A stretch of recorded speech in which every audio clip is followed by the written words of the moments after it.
Todos nós seres humanos, independentemente da nossa cor, religião ou nacionalidade, temos a nossa identidade no mundo. Aqui não estamos falando de um documento em que a nossa foto aparece, ou do número que temos como um registro nos departamentos de nosso país. Estamos falando da nossa identidade como seres humanos, e como tais, seres vivos, ativos e responsáveis por tudo aquilo que fazemos ou deixamos de fazer. Uns viverão aqui na Terra e deixarão um bom legado, que os identificará como pessoas que contribuíram com a sociedade e ajudaram outros a prosseguirem. Outros, infelizmente, deixarão para trás um legado ruim, em que apenas prejudicaram outros e não acrescentaram nada à vida humana. Esse mau legado os identificará como um incômodo, e ninguém terá sequer saudades de tais pessoas. Que triste isso, não é? A nossa identidade no mundo tem um peso muito grande, pois, de fato, ela demonstrará quem verdadeiramente nós somos. Precisamos lembrar que, ao criar a humanidade, Deus criou homem e mulher à sua imagem e semelhança. Por ter criado o ser humano dessa maneira, Deus é quem definiu em sua origem quem realmente o ser humano seria, a criatura mais especial colocada neste mundo. Porém, como a Bíblia nos conta, o ser humano se corrompeu em desobediência a Deus e trouxe sobre si a maldição do pecado, o qual desarmonizou a criação e trouxe morte à terra. O ser humano, afetado por essa maldição de tal forma que está morto em delitos e pecados, deformou a originalidade de sua identidade e, no decorrer da história, tenta encontrar-se, descobrir quem é e procura a todo custo entender o sentido da vida. O que a Bíblia diz é que sem a presença e a ação de Deus, em misericórdia e graça, é impossível que o ser humano consiga encontrar-se consigo mesmo e com os demais, pois em seu estado atual, afastado de Deus, toda busca por encontrar-se será inútil. Apenas quando há um encontro real e definitivo com Deus é que o ser humano compreende quem é e qual o real sentido da sua existência. Somente por meio desse encontro é que o ser humano compreende quem ele é de fato e de onde vem a sua identidade, ou seja, do seu Criador, que é Deus. O texto do Salmo 139, na porção dos versículos 13 a 16, fala sobre a criação do ser humano, apresentando Deus como Criador, e aquele que deu identidade à sua mais especial criatura. Veja o que diz o texto. Tu criaste o íntimo do meu ser e me teceste no ventre de minha mãe. Eu te louvo porque me fizeste de modo especial e admirável. Tuas obras são maravilhosas. Digo isso com convicção. Meus ossos não estavam escondidos de ti quando em secreto fui formado e entretecido, como nas profundezas da terra. Os teus olhos viram meu embrião. Todos os dias determinados para mim foram escritos no teu livro, antes de qualquer deles existir. O salmista afirma de forma bem clara que Deus é o Criador do ser humano.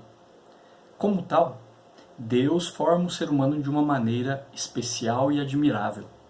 Podemos observar que a ciência, no decorrer da história, vem descobrindo e mostrando ao mundo como a vida humana é concebida e gerada no ventre materno. O salmista diz que, como um tecelão, Deus forma o embrião humano de uma maneira admirável. Afinal, o dono da vida é a única pessoa capaz de dar vida à humanidade. Conforme diz também o primeiro livro de Samuel, capítulo 2, versículo 6, dizendo que Deus é quem dá a vida. Deus é a única fonte de vida. Por isso, quando o ser humano foi desobediente e procurou a sua independência de Deus, de certa forma, desligou-se da fonte de vida. E por isso trouxe sobre si a morte. O salmista também afirma que toda a história do ser humano é conhecida por Deus, nada passa despercebido por ele. Logo, todos os passos e aquilo que a humanidade faz passam pelo crivo divino, para aprovação ou reprovação. Deus criou o ser humano com uma identidade, mas houve a deformação dessa identidade e essa deformação atingiu toda a vida humana, em que o ser humano passou a ver os demais como inimigos e não mais como pares, iguais em existência e criação. Por isso os relacionamentos foram afetados por essa descaracterização da identidade humana. No entanto, segundo a Bíblia, ainda há uma única possibilidade para que a nossa identidade seja restaurada e os relacionamentos sejam também restaurados. Com relação a essa desarmonização de identidade e, por consequência, as suas consequências nos relacionamentos, vamos refletir. Alguém que você ama o tira do sério? Há alguém que você gostaria de mudar? Há vezes em que a opinião de outra pessoa sobre você se torna importante demais? Você já se encontrou discutindo sobre coisas sem importância? Você alguma vez já pensou ser mais fácil ficar sozinho do que ter que atravessar o campo minado dos relacionamentos?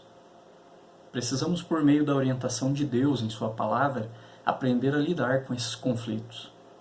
Relacionamentos com lutas é a história de cada um de nós. Não há relacionamentos que não enfrentam lutas. Até mesmo lutas muitas vezes ferrenhas. Nenhum de nós jamais teve um relacionamento que fosse livre de dificuldades. Não é verdade? Todos passamos por momentos em que nos sentimos desencorajados pelo esforço que um bom relacionamento exige.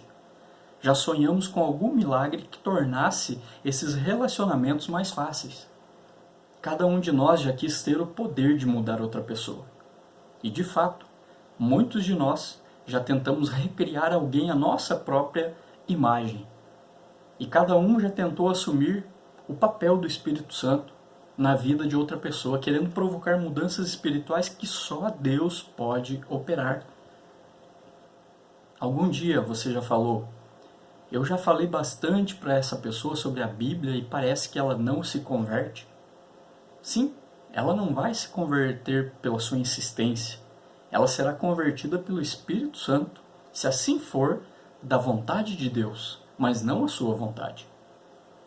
Bons relacionamentos são construídos sobre um alicerce sólido. Sem esse alicerce, nenhum esforço, por maior que seja, transformará os seus relacionamentos naquilo que Deus quer que sejam. Bons relacionamentos são construídos sobre as pedras alicerçais da identidade e da adoração. Essas ideias podem até parecer bem distantes das nossas dificuldades diárias, mas nada pode proteger os nossos relacionamentos de problemas se não estivermos construindo a nossa comunhão sobre esse alicerce. Para que nossos relacionamentos possam ser aquilo que Deus projetou para eles, a reconstrução, reedificação e reconciliação precisam começar com um novo e sólido fundamento. Esse alicerce não é aquilo que fazemos ou dizemos. Ele começa no coração, que é a fonte dos pensamentos e das motivações que, por sua vez, determinam o que fazemos e o que dizemos. O seu coração sempre estará com você e molda as suas interações com os outros. Se o alicerce do nosso coração for sólido e estiver fundamentado na verdade, no plano e no propósito de Deus para nós, então seremos capazes de construir relacionamentos saudáveis e que honrem a Deus, apesar de sermos pessoas falhas que vivem num mundo danificado. Por outro lado, uma comunidade danificada é sempre resultado de um alicerce danificado. As duas pedras desse alicerce são a identidade e a adoração. Quando falo aqui de identidade, eu não me refiro ao seu nome, à sua data de nascimento, nem ao seu RG. Eu refiro-me a você como você se define. Quais os talentos, qualidades, experiências, conquistas, alvos, crenças, relacionamentos e sonhos você utiliza para dizer: isto é quem eu sou. De forma similar, quando falo de adoração, não penso apenas no programa do culto de uma igreja, por exemplo. O que estou dizendo é que, pelo fato de ser humano, sempre há algo pelo qual você vive. Sempre existe algum desejo, algum alvo, um tesouro, um propósito, um valor ou um anseio que controla o seu coração. Quando eu vivo de acordo com a percepção bíblica de quem eu sou, que é minha identidade, e confio naquilo que Deus é, que me leva então à adoração, eu serei capaz de construir um relacionamento saudável com você. Nunca se esqueça de que você é criatura e Deus é o Criador. Não há como a identidade não ser importante, então, para o ser humano. A identidade que eu atribuo a mim mesmo sempre refletirá na forma como eu respondo a você. Por exemplo, se eu disser a mim mesmo que eu sou mais inteligente do que você, dificilmente aceitarei um conselho seu. Se eu disser a mim mesmo que eu mereço o seu respeito, eu ficarei de olho para ver se você está me dando o que eu acho que eu mereço. Minha percepção de identidade sempre determinará a forma como eu penso sobre a minha vida e os meus relacionamentos. Na Bíblia, há muitos exemplos de problemas causados pelo esquecimento da identidade. Em vez de confiarem em Deus, Sara e Abraão tramaram a sua própria solução para que a promessa de Deus fosse cumprida. Você lembra, né? Deus prometeu que daria um filho a eles acharam que Deus estava demorando demais para cumprir. Eles fizeram lá uma trama, né, com a serva Agar, e Deus então disse que aquilo que eles fizeram era reprovável, não era aquilo que ele tinha planejado. Se você acertar a sua identidade então como filho de Deus e consequentemente um herdeiro das suas promessas, poderá descansar enquanto espera que ele cumpra sua promessa em seu devido tempo. Sara e Abraão não esperaram, né? E isso causou e trouxe uma bagunça, inclusive, e de forma especial, nos relacionamentos daquela família. Os filhos de Israel se esqueceram da sua identidade como filhos do Deus Todo-Poderoso. Assim passaram a temer as nações vizinhas em vez de temerem a Deus. Se casaram com as filhas de outros povos e adoraram os seus ídolos. Os discípulos esqueceram que foram eleitos os mordomos do trabalho do reino do Messias, e por isso se esconderam enquanto o Messias estava enfrentando a morte. Pedro se esqueceu a sua identidade como um mensageiro do Evangelho para todas as nações, então sucumbiu, em um momento, à pressão dos cristãos judeus e rejeitou os seus irmãos gentios. Lembra disso? Percebamos como a Bíblia revela essas falhas desses personagens para mostrar que todos estamos sujeitos a isso, mas também para aprendermos a não agir assim, a não rejeitar e não esquecer da nossa identidade em Deus, como filhos e filhas dele. Mas o que isso tem a ver com relacionamentos? Tem tudo a ver. Mesmo que nem todos esses exemplos falem especificamente sobre relacionamentos, eles reiteram um ponto importante. O que você diz a si mesmo que é, tem um impacto muito poderoso na maneira como você lida com os pequenos e grandes problemas do seu dia a dia. Da mesma forma, o que você acreditar ser a sua identidade tem tudo a ver com o modo como você responde ao árduo trabalho nos relacionamentos com os outros. Ou eu obtenho minha identidade verticalmente, da minha percepção de quem Deus é e quem Ele me fez em Cristo, ou procurarei obter minha identidade horizontalmente, das minhas circunstâncias, das minhas próprias relações e das minhas conquistas. Quando vivemos com uma percepção de quem somos em Cristo, vivemos com base em tudo que recebemos por meio de Cristo. Assim não vivemos à procura de receber coisas das pessoas e situações à nossa volta. É por isso que há tantas afirmações sobre identidade no Novo Testamento. Por exemplo, quando Paulo escreve aos Colossenses, lá no capítulo 1 da carta aos Colossenses, versículos 21 a 23, ele diz: Antes vocês estavam separados de Deus e na mente de vocês eram inimigos por causa do mau procedimento de vocês.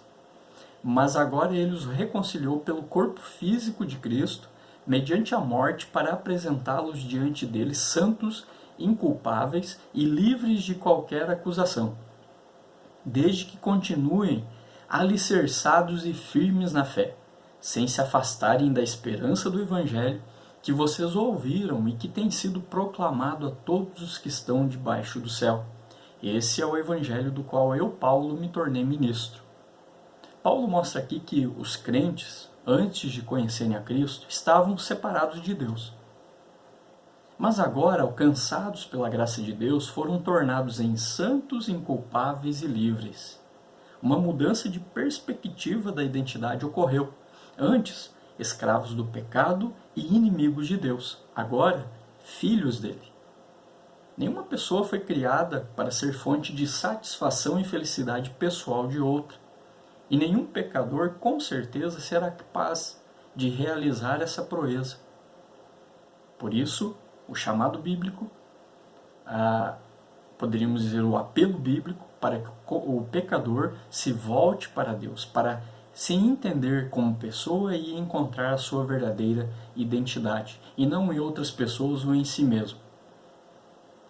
Se, porém, eu estiver buscando a minha identidade, por exemplo, em você, eu passarei a observá-lo, a ouvi-lo e a precisar de você em excesso.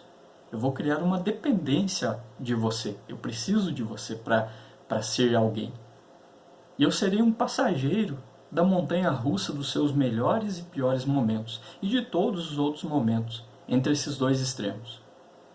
E pelo fato de eu estar observando muito de perto, estarei intensamente ciente das suas fraquezas e dos seus fracassos. Eu me transformarei numa pessoa exageradamente crítica, frustrada, decepcionada, irada e desiludida. Eu ficarei com raiva, não pelo fato de você ser um pecador, mas pelo fato de você não ter me dado aquela coisa principal que eu busquei em você, a minha identidade. Isso pode ocorrer quando eu busco encontrar a minha identidade como ser humano em um pecador igual a mim, e não em Deus, que é santo. Ao lembrar que Jesus ele me deu tudo de que necessito para ser a pessoa que Ele quer que eu seja, eu serei livre para amar você, não para depender de você nesse sentido de identidade. Ao saber quem eu sou, eu serei livre para ser humilde, gentil, paciente, tolerante e amável, enquanto procuro o meu caminho na inevitável confusão dos relacionamentos. A adoração é outro item que está intrinsecamente ligado a quem somos como seres humanos. Não deixe que a palavra adoração o confunda. Não estamos falando apenas das atividades religiosas formais praticadas por uma igreja ou por um grupo de cristãos. A adoração, antes de ser uma questão de atividade, é uma questão de identidade. Isso é, você e eu somos adoradores na nossa natureza. E é por isso que adoramos alguém, algo ou a Deus.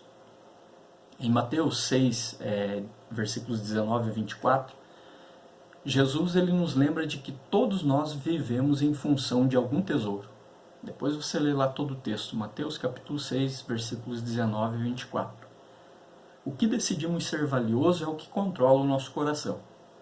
O que Jesus está dizendo é que aquilo que controla o nosso coração também controla o nosso comportamento. Para que eu ame a Deus de todo o meu coração, preciso adorá-lo como meu Criador e, portanto, como meu Senhor e dono do meu coração. Apesar de afirmarmos que Deus é o Criador de todas as coisas, é muito simples adorá-lo como Criador aos domingos e amaldiçoar a sua obra durante a semana. Isso é muito fácil para nós. Fazemos isso sempre que ficamos insatisfeitos com a maneira como Ele criou as pessoas com quem nos relacionamos todos os dias. Quando deixamos de adorar a Deus como Criador em nossos relacionamentos, tentamos subir ao seu trono e fazer de tudo para recriar as pessoas à nossa própria imagem. Isso sempre leva à frustração e ao fracasso. Também para que eu ame a Deus de todo o meu coração, eu preciso adorá-lo como soberano. A nossa vida ela não se desenvolveu conforme nós planejamos. Não fomos nós que escrevemos a nossa própria história. Perceba no Salmo 139, está muito claro isso. dizendo quem é que tem a história humana e quem criou a história humana, que é Deus, foi Deus. Foi Deus quem determinou com precisão onde cada um de nós deveria nascer, quais os pais que deveriam nos criar e qual a cultura em que deveríamos viver. Ao olhar para você, eu preciso reconhecer a soberana mão de Deus que está escrevendo a sua história de forma perfeita. A pessoa que você é e a sua maneira de responder à vida foi moldada pelas escolhas soberanas de Deus e pelas suas reações à história que Ele escreveu para você. Foi Ele quem determinou que você fizesse parte dos hábitos e da cultura de um grupo étnico específico. Seu plano incluiu que você fosse influenciado também por certas condições geográficas. Ele determinou que você fizesse parte de uma família singular com a poderosa influência de todos os seus valores e regras, fossem elas explícitas ou não. E mais, ele determinou que você se envolvesse em relacionamentos e situações fora de sua casa, que, por sua vez, também exerceriam uma influência poderosa em tudo que você faz.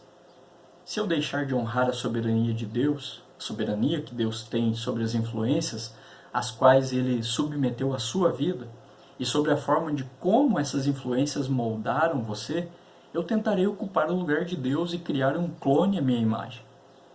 Somos diferentes porque Deus decidiu escrever histórias diferentes para cada um de nós. Ele nos colocou lado a lado porque Ele sabe que esse é exatamente o lugar onde precisamos estar para o nosso próprio bem e para que possamos cumprir o seu bondoso propósito neste mundo. E para que eu ame a Deus de todo o meu coração, eu preciso adorar a Deus como Salvador. Adorar a Deus como Salvador significa reconhecer que sou um pecador que vive em relacionamentos com outros pecadores. Você ainda está em meio ao processo de redenção divina, assim como eu também estou. Ele ainda está convencendo, ensinando e transformando seu coração, assim como Deus continua convencendo, ensinando e transformando o meu coração. Estamos na mesma caminhada. Somos pares, somos iguais. Deus, Ele quer que nós encontremos a nossa identidade nele. Por isso Ele age por misericórdia e graça na nossa vida.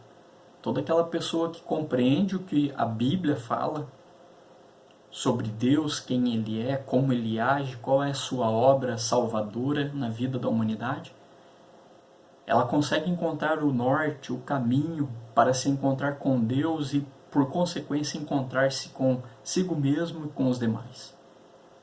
Deus está fielmente operando todas essas coisas em seu melhor tempo e da melhor maneira possível para esse objetivo. Nunca teremos, enquanto a Terra está desse jeito, um relacionamento com uma pessoa completa. Somos incompletos ainda. A divina obra redentora de transformação continua na vida de todos nós. Quando eu me esqueço disso, eu me torno hipócrita, impaciente, crítico e julgador. Eu cedo à tentação de querer ser Deus e de tentar transformar as pessoas da forma que só Deus pode. E precisamos lembrar, como diz o Salmo 139, é Deus que tem todos os dias da nossa vida escritos e determinados por Ele. Nós precisamos nos sujeitar a isso, a sua soberania, a sua graça, a sua salvação, para que nos compreendamos como seres humanos e encontremos a nossa verdadeira identidade. E essa verdadeira identidade para qualquer ser humano, ela só pode ser encontrada em Deus, por meio da pessoa de Jesus Cristo, na ação graciosa do Espírito Santo. Qual é a sua e a minha verdadeira identidade?